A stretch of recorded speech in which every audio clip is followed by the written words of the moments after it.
Oi, gente, tudo bem? Tô aqui de novo dando continuidade aqui à história de Jonas, parte 3. Vamos lá. Mencionei, né, que Jonas tentou aí se vingar da morte do pai, que os ninivitas tinham matado seu pai, por isso ele não queria ir, que ele foi engolido pelo peixe, e que contando a história aí de Bartley, que foi um homem que verdadeiramente também foi engolido por um peixe, por uma baleia, foi encontrado vivo na barriga do peixe, ficou aí, né, se recuperando inconsciente por bastante tempo, né, sem consciência.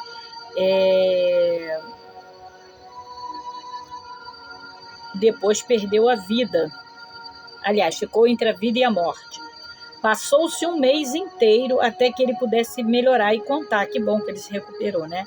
Contar por completo a história que lhe acontecera. Lembrava-se de que quando a baleia atingiu o bote, ele foi atirado ao ar. Ao cair, foi engolfado pelo gigante boca da baleia. Passou por fileiras de minúsculos afiados dentes e sentiu uma dor incomparável. Percebeu que estava escorregando por um tubo liso e então desapareceu na escuridão. De nada mais se lembrava, senão depois de ter recuperado a consciência. Porém, saiu sem boa parte da sua pele, pois as enzimas digestivas do estômago do animal havia digerido parte da sua pele. Muitos médicos e vários países vieram examiná-los. Bartley viveu ainda 18 anos após a sua experiência na barriga da baleia. O milagre da vida de Jonas não foi ter sido engolido pelo grande peixe, mas sim ter sido vomitado por ele, vivo e sem nenhum dano digestivo. A Bíblia diz que Deus falou ao peixe e ele vomitou Jonas em terra. Lá em Jonas capítulo 2, versículo 10. No ventre do peixe, Jonas orou ao Senhor, o que prova que ele não ficou inconsciente. No entanto, não se sabe ao certo onde o peixe vomitou Jonas. Certamente não foi em Nínive, porque Nínive não era uma cidade marítima.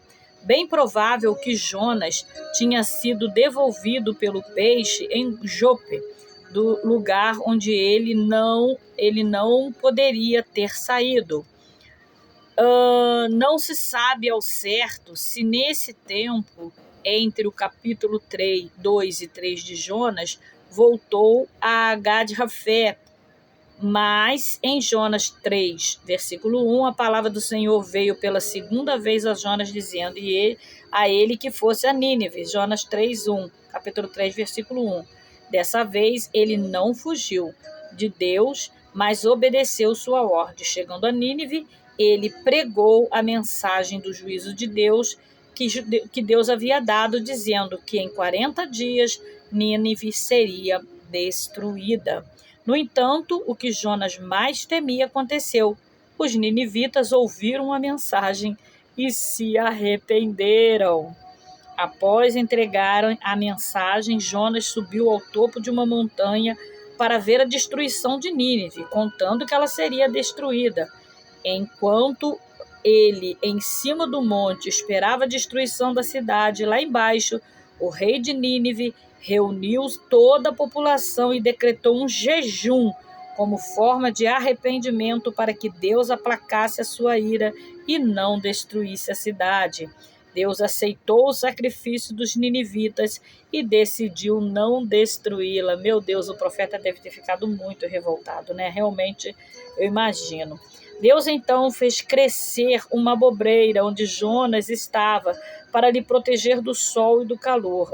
Um dia a abobreira nasceu, cresceu e no outro dia pela manhã, né, protegeu do sol e do calor.